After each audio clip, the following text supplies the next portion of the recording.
Hi అండి, అందరికీ నమస్కారం. Welcome to doctor Rao's dental YouTube channel. గత 25 ఇయర్స్ ఉస్మానియా అండ్ గాంధీలో ఎక్స్పీరియన్స్ ఉంది అండ్ అలాగే 38 ఇయర్స్ నుంచి హైదరాబాద్లోని అమీర్పేటలో సర్వీస్ చేస్తున్నారు. మరి ఒక దంత వైద్యం గురించి ప్రతి ఒక్కరికి అవగాహన కల్పించాలని ప్రజాసేవలోని భాగంగానే డాక్టర్ ఓ నాగేశ్వరరావు గారు ఈ ఛానల్ని స్టార్ట్ చేయడం జరిగింది. మరి ఇంకెందుకు లేటు, ఆ ఛానల్ని సబ్స్క్రైబ్ చేసుకోండి, మీకున్న డౌట్స్ అన్ని క్లారిఫై చేసుకోండి. నమస్కారం డాక్టర్ గారు. నమస్తే డాక్టర్ గారు, మరి మానసిక వ్యాధిగ్రస్తుల గలవారికి నోటి వ్యాధులతో పాటు శరీర వ్యాధులు కూడా వస్తాయా? మా వ్యూవర్స్కి తెలియజేసేయండి.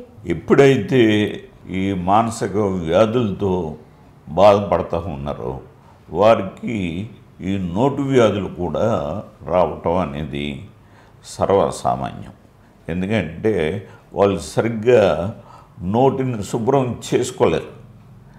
ఇప్పుడు ఆ చేసుకోకపోవటం వల్ల ఆటోమేటిక్గా ఈ నోట్లో పాచి, అట్లాగే గార పట్టడం, అదే చిగుళ్ళు వ్యాధులు రావటం, తర్వాత పళ్ళు పుచ్చిపోవటం ఇట్లాంటివి, తర్వాత నోట్లో అల్సర్స్, ఇప్పుడు నాలుక మీద పుండ్లు ఏర్పడటం, అట్లాగే బుగ్గ చర్మం మీద పుండ్లు ఏర్పడటం ఇట్లాంటివి జరుగుతూ ఉంటాయి అన్నమాట.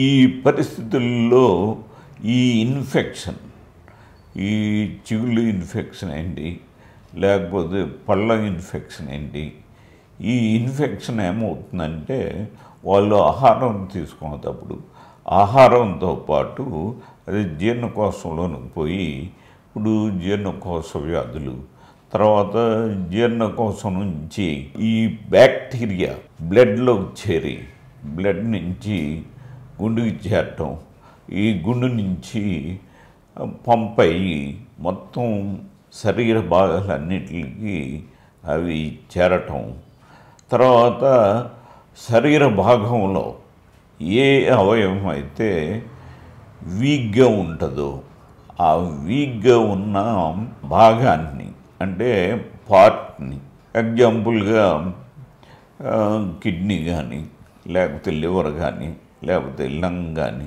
లేకపోతే హార్ట్ కానీ, లేకపోతే బ్రెయిన్ కానీ, ఇట్లాగా ఇప్పుడు ఏ అవయవం అయితే వీక్గా ఉంటుందో ఆ అవయవం దగ్గర ఆ బ్యాక్టీరియా అది స్థావరాన్ని ఏర్పాటు చేసుకుని ఆ స్థావరాన్ని దాని యొక్క సంతతిని పెంచుతుంది అన్నమాట.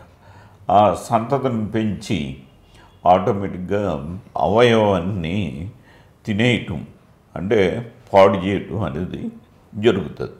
కాబట్టి ఆ అవయవం పాడైపోయి, సపోజ్ కిడ్నీ మంచిగా లేదనుకోండి, ఆ కిడ్నీ పాడైపోయి కిడ్నీ వ్యాధులు వచ్చే అవకాశం ఉంటుంది అన్నమాట. కాబట్టి ఈ విధంగా నోటి వ్యాధులతో పాటు మిగతా వ్యాధులు కూడా వారికి వచ్చే అవకాశం ఉంది. ఈ విషయాన్ని గమనించవలసిందిగా కోరుతూ ఉన్నాం. ఓకే ఫ్రెండ్స్, చూశారు కదా, డాక్టర్ గారు చెప్పిన సలహాలను ఫాలో అవ్వండి అండ్ అలాగే మీ దంతాలను ఆరోగ్యంగా ఉంచుకోండి. మరి మా వీడియో మీకు నచ్చినట్లయితే లైక్ చేయండి, షేర్ చేయండి, కామెంట్ చేయండి and guys don't forget to subscribe our channel doctor Rao's dental YouTube channel. Keep smiling.